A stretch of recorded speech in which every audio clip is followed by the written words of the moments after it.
आखिर क्यों deep sea की फिशेस समुद्र के किनारे आ रही हैं? तो इसका मतलब सिर्फ एक चीज हो सकता है, कुछ बड़ा होने वाला है। ये सब इत्तेफाक नहीं है। मैक्सिकन कोस्ट पे ओवरफिश देखा गया जो सिर्फ डीप सी में रहता है, मैक्सिको के समुद्र में सरफेस पे आया। और ये वही फिश है जो जापान में सुनामी से पहले देखा गया था। साउथ ऑस्ट्रेलिया में डेड व्हेल्स मिली, बहुत सारी व्हेल्स किनारे पे मिली। जब भी सी क्रीचर्स ऐसे मास नंबर्स में शोर पे आते हैं, इसका मतलब ओशन में कुछ एबनॉर्मल हो रहा है। इंडिया के केरला एंड ओडिशा में ऐसा कुछ देखा गया। समुद्र के किनारे इतनी सारी मछलियां आ गईं कि लोग हैरान रह गए। और ओडिशा में तो टॉर्टस शोर पे आ गए बिना किसी वजह के। या फिर ये भी एक वार्निंग है नेचर की तरफ से? क्या हिस्ट्री रिपीट हो रही है? जापान सुनामी से पहले भी ऐसा ही सीन देखा गया था। डीप सी क्रीचर्स सरफेस पे आने लगे थे। और फिर क्या हुआ सबको पता है। ये सिर्फ एक कोइंसिडेंस है या नेचर हमें कुछ वार्न कर रहा है? कमेंट में जरूर बताना।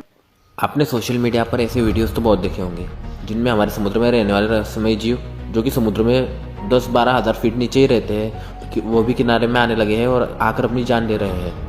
लोगों का मानना है कि एक बहुत बड़े प्रलय का संकेत है और कई लोगों का मानना है कि लिव्याथन के आने के संकेत है। आज की वीडियो में हम ये जानेंगे कि लिव्याथन आखिर है कौन। लिव्याथन एक प्राचीन और पौराणिक समुद्री राक्षस है जो कि विभिन्न संस्कृतियों और धर्मों में उल्लेखित है। यह विशेष रूप से बाइबल और यहूदी, ईसाई तथा इस्लामी धार्मिक कथाओं में देखा जाता है।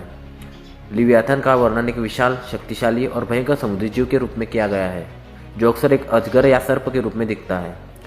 बाइबल के कुछ अंशों में लिव्याथन का उल्लेख मिलता है, जैसे कि यशायाह, अय्यूब और भजन संहिता। इन ग्रंथों में इसे एक भयंकर समुद्री राक्षस के रूप में प्रस्तुत किया गया है जो देवता की शक्ति को प्रतीकित करता है। बाइबल में किसी भी मानव या प्राणी की ताकत से कई अधिक शक्तिशाली होता है। इस्लामिक परंपराओं में भी लिव्याथन का उल्लेख किया गया है, हालांकि इस नाम से नहीं बल्कि इसके समकक्ष एक बड़े समुद्री जीव के रूप में देखा जाता है। कुरान में लिव्याथन का कोई प्रत्यक्ष रूप में उल्लेख नहीं है, लेकिन इस समुद्र और प्राकृतिक बलों के प्रतीक के रूप में देखा जाता है। लिव्याथन का कई पुरानी संस्कृतियों में वर्णन मिलता है, जहाँ यह एक विशाल और भयानक राक्षस के रूप में प्रकट होता है। यह समुद्र में अंधेरे और खतरनाक पक्ष का प्रतीक माना जाता है।